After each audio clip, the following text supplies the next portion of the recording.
नमस्कार। हमने पिछली बार बात की थी नियति की, जिसमें ये मालूम पड़ा था कि जो जहाँ जैसे शुरू में कंसीव हुआ, आज भी वो वहाँ वैसे है और सब कुछ, और इसके अंदर नियति भी शामिल है। सब कुछ इस विशाल कॉन्शसनेस में, इस असीम चेतना में एक लेटेंट तौर पे,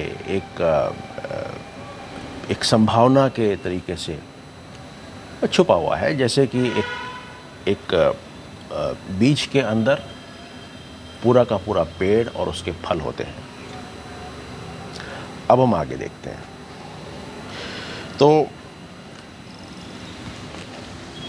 सरस्वती जी ने एकाएक ये सेंस किया कि राजा विदुर अब राजा पद्मा के बॉडी में एंटर करना चाह रहे हैं और वो उनको देख पा रही थी कि वो उनका सूक्ष्म शरीर वहाँ आ रहा है। तो वो और लीला दोनों के दोनों उस डायरेक्शन में पहुँच जाते हैं। जब वो राजा पद्मा के पैलेस में जाते हैं तो जितने भी द्वारपाल और जितने भी काम करने वाले कर्मी हैं वो सारे सो रहे होते हैं और वहाँ वो देखते हैं कि जो दूसरी वाली लीला थी, सेकंड लीला, वो जो क्वीन थी, राजा विदुर की वाइफ, वो वहाँ पे उस बॉडी को हवा कर रही थी। अब सरस्वती जी ने देख लिया था कि राजा विदुर इस बॉडी में एंटर करना चाह रहे हैं, तो उन्होंने उनको रोक दिया। अभी इस स्टेज के ऊपर राम ने वशिष्ठ से पूछा कि लीला ने टेम्परेरीली अपने शरीर को त्यागा था, यानी कि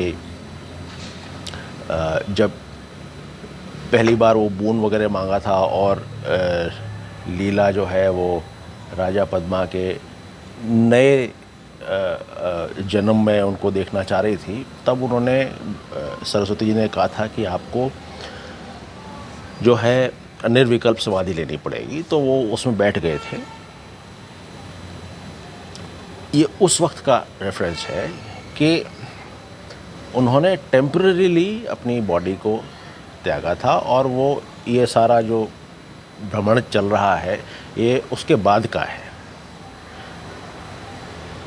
तो कहा कि हमने अभी तक उस शरीर के बारे में बात नहीं की जो कि अभी भी वहीं है, उसी जगह पर है जहाँ पे कि राजा पद्मा की बॉडी है। तो उस पे इन्होंने बताया वशिष्ठ ने कि क्योंकि ये लीला निर्विकल्प समाधि में चली गई थी, इसका मतलब ये हुआ कि उनका जो आई फीलिंग था, उनका जो अहम भाव था, ईगो था, वो उनके सूक्ष्म शरीर और फिजिकल बॉडी के बीच में से चला गया था। यानी ये हुआ कि उनको जब ये ज्ञान हुआ समाधि के बाद कि मैं सूक्ष्म शरीर हूँ और ये ईगो जो है ये इग्नोरेंस है, ये अज्ञान है, और बॉडी और मैं अलग अलग है। उस वक्त सिर्फ सूक्ष्म शरीर ही था। अब बॉडी से उनका कोई आइडेंटिफिकेशन या आइडेंटिटी नहीं थी। ये एक जैसे हम कहते हैं फैक्ट्री सेटिंग है। बच्चे की भी फैक्ट्री सेटिंग यही होती है। उसको हम बोध कराते हैं कि आप शरीर हैं और उसकी तरफ पॉइंट करते हैं। मैं जब बोलते हैं तो अपनी तरफ, बॉडी की तरफ पॉइंट करते हैं, तो वहाँ से हमारे ये आइडेंटिफिकेशन और मैं और आप, ये अहम भाव वहाँ से पैदा होता है और चलता रहता है जब तक कि हम ये समाधि लेकर के या वैसे ही ज्ञान प्राप्त करके इस चीज़ को आत्मसात ना करें। तो उन्होंने एक एग्जाम्पल दिया। उन्होंने कहा कि जब आप सपने में देखते हैं कि मैं एक हिरण हूँ और उठने के बाद जब आप अपने आप को हिरण नहीं पाते हैं, तो ऐसा नहीं है कि आप हिरण के पीछे भागने लग जाएं और उसको ढूंढने लग जाएं। आपको ज्ञान हो गया कि मैं हिरण नहीं हूँ, तो मुझे हिरण का शरीर देखने की या पाने की कोई ज़रूरत भी नहीं है। कहते हैं कि योगी की जो बॉडी होती है वो भी इनविजिबल होती है, अदृश्य होती है, यानी कि वो एथरल बॉडी है, वो सूक्ष्म शरीर है। अब यहाँ इस चीज़ को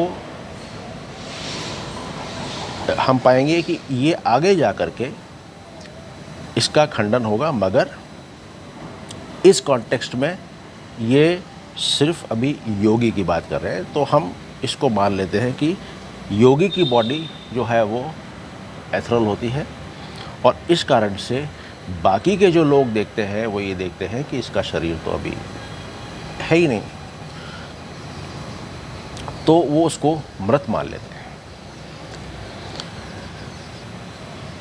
एथरल बॉडी अलोन इज, यानी सूक्ष्म शरीर, सिर्फ सूक्ष्म शरीर ही सत्य है, बाकी जो ये हम फिजिकल बॉडी देख रहे हैं ये सत्य नहीं। यानी ये सिर्फ एक पंच तत्वों का संगम है जो कि उन एटम्स के आकर्षण शक्ति के कारण, फिजिकलिटी के कारण इन चीज़ों का मेल हो रहा है, इन पांच तत्वों का मेल हो रहा है और ये शरीर बन रहा है।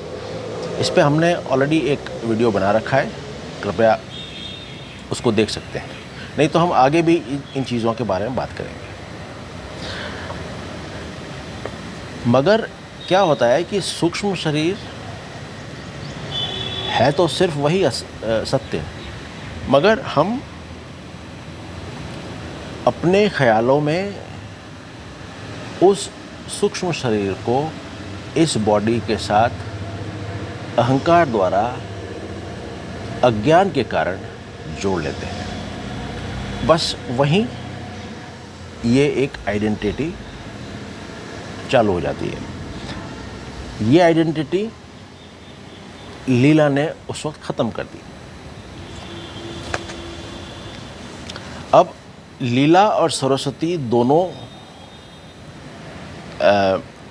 बैठे हैं उस समाधि स्थल पे, राजा पद्मा के कक्ष में, और लीला उनसे पूछती है कि मेरे को ये बताएं कि जब से मैं इधर इस समाधि में बैठी हूँ तब से लेके अभी तक कितना समय गुजरा है। तो सरस्वती जी बताती हैं कि भाई आपको 1 महीना गुजरा है, 30 दिन गुजरे हैं इस समाधि में, और शुरू के जो 15 दिन थे उन 15 दिनों में क्योंकि आपके जो प्राणायाम है उसकी इतनी गर्मी हुई थी कि उस कारण से आपका जो शरीर है वो एक सूखे पत्ते की तरह से निर्जीव प्रतीत होने लगा, और आपको मृत समझ करके आपके जो अटेंडेंट्स थे, जो पैलेस के अटेंडेंट्स होते हैं, कार्यकर्ता, उन्होंने आपको आपके शरीर का वो कर दिया, क्या कहते हैं, लास्ट राइट्स परफॉर्म कर दिए। सो इस कारण से अब शरीर तो है नहीं, आप सिर्फ अपने सूक्ष्म शरीर में हैं, मगर आपको अब उसकी ज़रूरत भी नहीं है, क्योंकि अब इस सूक्ष्म शरीर के अंदर ना तो कोई मेमोरी है, ना कोई पिछले जन्म के कोई कोई कर्म है या वासनाएं हैं या किसी भी प्रकार का प्रारब्ध है या किसी प्रकार की टेंडेंसीज हैं, प्रवृत्तियां। तो ये जो है इस कारण से हुआ है कि आपकी जो इंटेलिजेंस है, जो कि आप स्वयं, कॉन्शियसनेस और इंटेलिजेंस एक ही है जैसे हमने पहले देखा था, ये अलग अलग नाम हैं और प्रसंग के हिसाब से इनका नामों का हम चयन करते हैं। तो अभी इस वक्त कॉन्शियसनेस का नाम ये हम चुनते हैं इंटेलिजेंस। तो इंटेलिजेंस जो है जब इस आई की फीलिंग में स्थापित रहती है तब वो उसका असली एथरल नेचर है और शरीर का कोई प्रसंग ही नहीं होता, वो शरीर को भुला दिया जाता है। ठीक उसी तरह जैसे जब हम जवान होते हैं तो हमारा जो फीटस का जो रूप है, फीटस यानी गर्भ में जो वो जो रूप है उसको हम भूल जाते हैं। इसके बाद वो बताती हैं कि आज का दिन तुम्हारा 31वां दिन है। अच्छा, अब इतनी देर में क्या हुआ कि जो दूसरी वाली लीला थी उसने इन दोनों को देखा, उनके पैर पड़ी, आशीर्वाद लिया और उस वक्त सरस्वती जी ने उससे पूछा कि तुम ये बताओ कि तुम ये यहाँ आई कैसे। तब उस लीला ने बताया कि जब मैं वहाँ फेंट हुई थी उधर राजा विद्रुत के पैलेस में, जब मैं बेहोश हुई थी तो मुझे कुछ पता नहीं लगा। उसके बाद में मेरा सूक्ष्म शरीर जो है वो आसमान में उठा, एक एरियल व्हीकल में यानी कि एक विमान में बैठा और वो मेरे को यहाँ पे ले आया।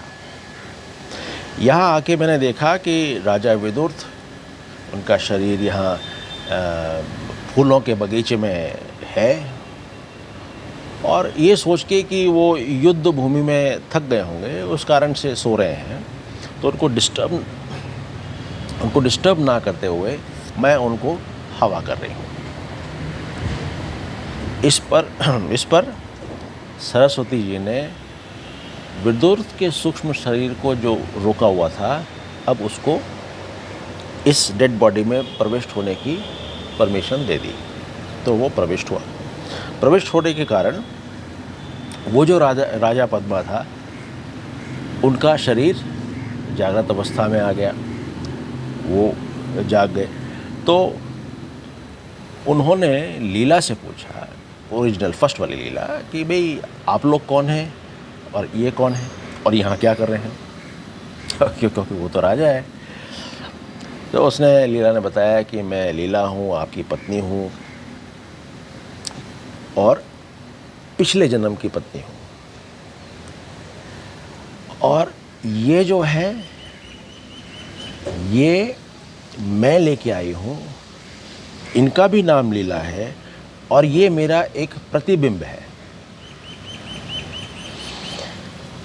और वहाँ जो आपको दिख रही हैं वो जो सुनहरे थ्रोन के ऊपर, सुनहरे राजगद्दी पे जो दिख रही हैं, वो है माँ सरस्वती। तो राजा ने तुरंत सरस्वती जी को प्रणाम किया और उनसे आशीर्वाद लिया और ये भी आशीर्वाद लिया कि उनको ज्ञान प्राप्त हो जाए, एनलाइटन हो जाए।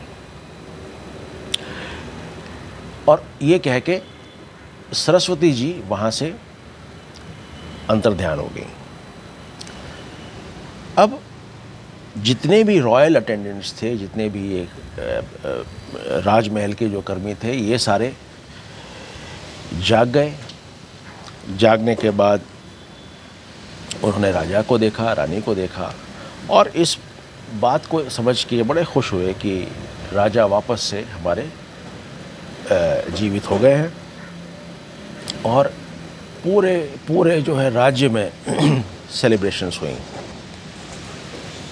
और लोग जो है कई दिनों तक ये बातें करते रहे कि कैसे कैसे क्या क्या हुआ, लीला कैसे गई, लीला कैसे आई और इस एक महीने के दौरान लीला ने क्या क्या महसूस किया, क्या क्या देखा। और ये भी बातें हुई कि लीला एक दूसरी लीला को लेकर के आई है जो कि उनकी खुद की मित्र है, as a gift to her husband. So I leave, ये सब मैं इमेजिनेशन पे छोड़ता हूँ कि कितने लोग हम ऐसी प्रार्थना करेंगे और ऐसी कामना करेंगे। एनीवे, तो ये सब हो गया। उसके बाद लीला ने पूरा वर्णन किया कि क्या क्या हुआ। उसके बाद में वो लोग आराम से रहे और अपना जीवन काल उन्होंने पूरा किया। और अंत में क्योंकि वो एनलाइटन हो गए थे, क्योंकि उनको आत्मज्ञान हो गया था, तो फिर वो शारीरिक रूप से वो अलग हो गए। यहाँ पे लीला की कहानी ख़त्म होती है।